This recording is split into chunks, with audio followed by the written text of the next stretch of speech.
laradduka ila ma'ad, kembalikan aku di tempat ini lagi. Amin. Sekarang angkat tangannya sejajar dada. Nih, kalau berdoa itu tangan itu 3 kali angkat, bentukannya sejajar dada, dirapatkan, mengenada namanya sejajar dada, karena hati yang berdoa. Ada juga orang berdoa di atas paha, di sini sejajar dada.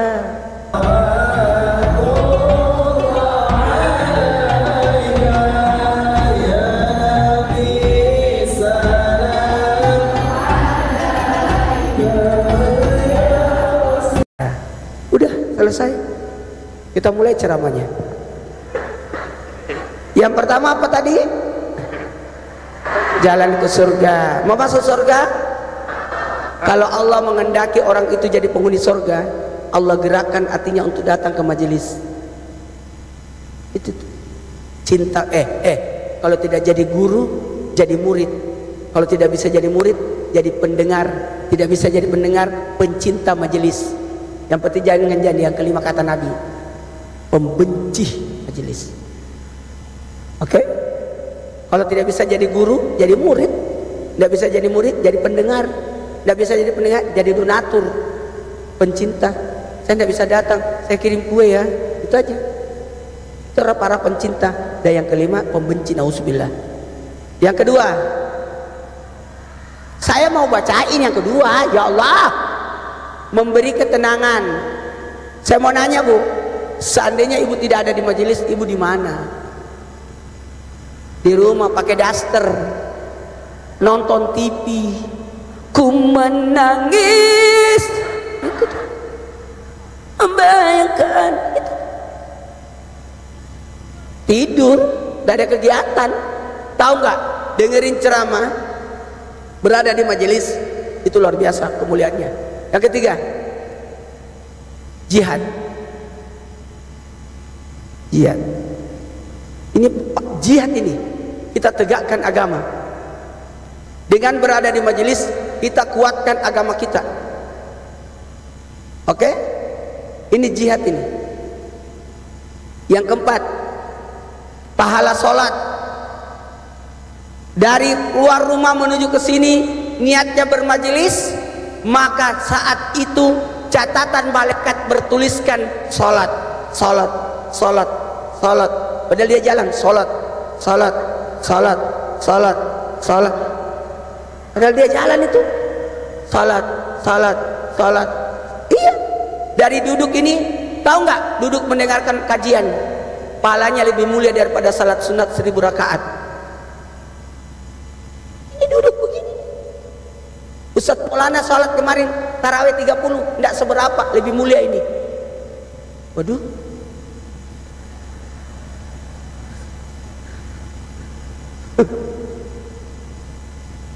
Ini lebih mulia, lebih mulia daripada salat sunat 1000 rakaat. Itulah hebatnya kalau bermajelis. Ini masjid, masya Allah.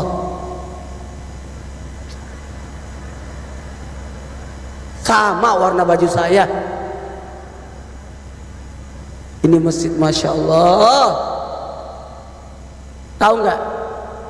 Ini nanti yang bangun masjid ini akan dibangunkan rumah 700.000 kali lipat besarnya dari ini.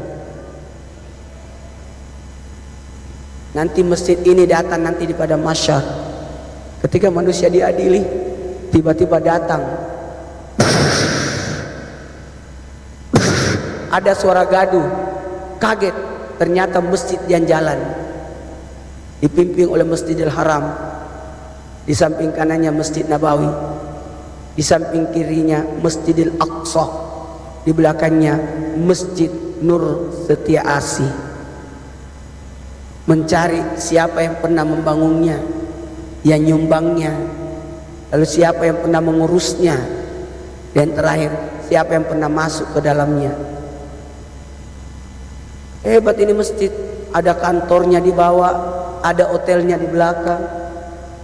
ada kolam ikan kiri kanan. Hebat ini. Ada sawahnya, ada pom bensinnya. Hebat. Fasilitas lengkap ini. Alhamdulillah. Yang keempat, yang kelima. Cepat-cepat, saya tahu dia ambil aneh. Dia curi star ini. Dia mau wudu supaya sebentar tidak antri. Saya tahu strateginya dia. Karena tinggal 9 menit lagi jam 12. Mohon maaf, saya habis ini langsung ke Taman Mini. Karena perjalanan dari sini ke Taman Mini hampir 1 jam. Ceramah saya di sana jam 1. Maaf ya. Mudah-mudahan saya bisa datang ke sini lagi.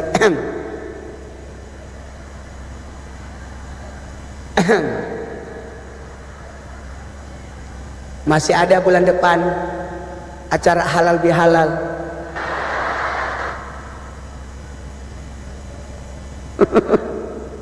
Tulis yang kelima, manfaat bermajelis. Manfaat bermajelis. Bermajelis membuat awet.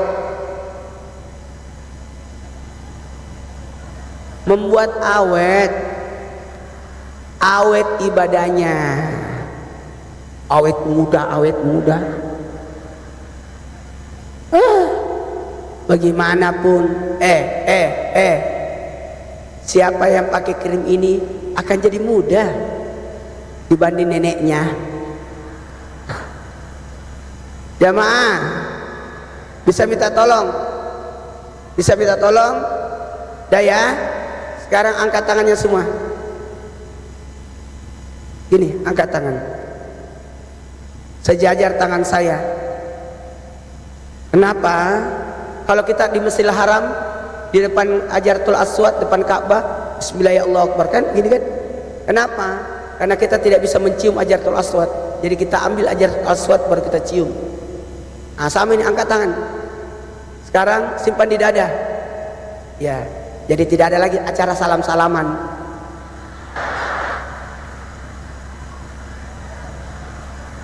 Kalau saya salaman satu-satu sampai imsak. Sekarang angkat tangannya lagi. Simpan di lantainya masjid.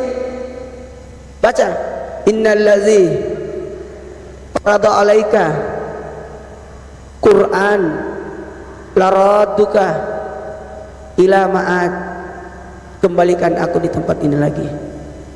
Amin. Sekarang angkat tangannya sejajar dada. Nih, kalau berdoa itu tangan itu 3 kali angkat. Bentukannya sejajar dada, dirapatkan, mengenada namanya sejajar dada.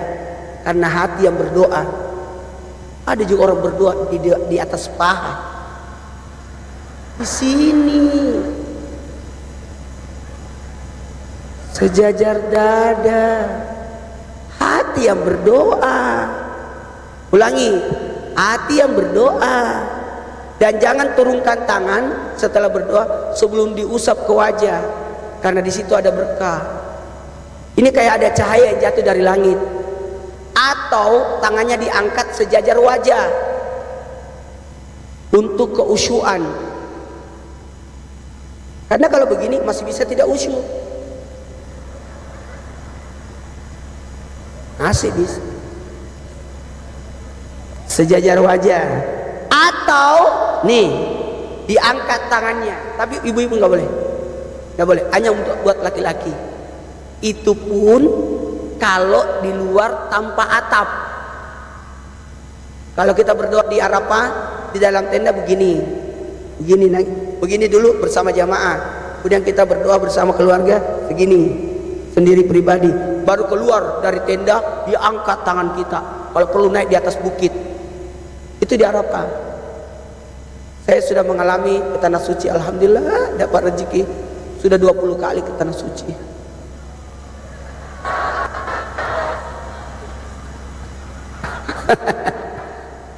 5 kali haji, 15 kali umroh. Ini alhamdulillah dapat pengumuman lagi, saya berangkat haji tahun ini lagi. Sudah keluar visanya.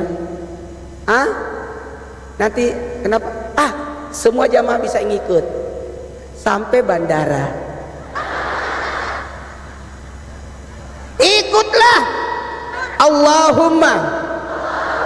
Allahumma rzuqni ziaratal haramain. Ya Allah, berikan kami rezeki untuk menziarahi 2 tanah haram, Mekah dan Madinah. Ya Allah, jangan Engkau cabut nyawa kami sebelum kami menginjakkan kaki kami di Mekah dan Madinah untuk menjalankan ibadah haji dan umroh. Amin. Labbaik Allahumma labbaik, labbaik la syarika laka labbaik, innal hamda wan ni'mata laka wal mulk la syarika lak. Dengerin. Ada yang nanya, kenapa Ustaz umroh 3 kali setiap tahun, haji 1 kali tiap tahun? Kenapa Ustaz 2 kali lah umroh, atau 1 kali umroh 1 kali haji tiap tahun? Orang rebutan. Padahal saya nggak maksa juga. Tahu nggak Bu kenapa? Karena kita menjadi tamu di tanah suci. Jadikan diri kita sebagai tamu. Kalau tamu tidak pernah ngoceh, jangan pernah ngeluh. Ada orang suka ngeluh, jauhnya, capeknya, panasnya. Kata Allah, nggak usah datang lagi ya. Tapi kalau kita bahagia, pasti diundang lagi sama Allah jadi tamu. Kalau ada tamu suka ngeluh, kira-kira diundang lagi nggak dia? Tapi kalau ada tamu yang, aduh enak, kayak tadi saya, wah bagus sekali masjidnya, pasti saya diundang lagi. Nggak dengar lagi, nggak main HP lagi dia. Jamaah, tapi kalau saya kritik, wah jelek sekali masjidnya, kata orang, nggak usah datang lagi Ustaz. Sama ini, Ramadan ini tamu. Jangan biarkan Ramadannya berlalu. Layani Ramadannya. Kalau ada tamu tidak dilayani, dia pulang sebelum waktunya. Dia gelisah mau pergi. Tapi kalau ada tamu kita temani ngobrol, kita jamu, dia pasti datang lagi tahun depan. Jangan lemes dalam puasa. Kata Allah, kata malaikat, ya Allah matikan aja tahun depan. Lemes dia. Semangat. Oke? Karena tamu ini nginapnya di hati kita selama sebulan. 2 kali pipis ini anak. Pipis lagi dia. Masya Allah. Pasti bapaknya. Ini bapaknya, Masya Allah. Ini Masya Allah. Ini penghuni surga. Karena yang masuk surga nanti yang berat timbangannya.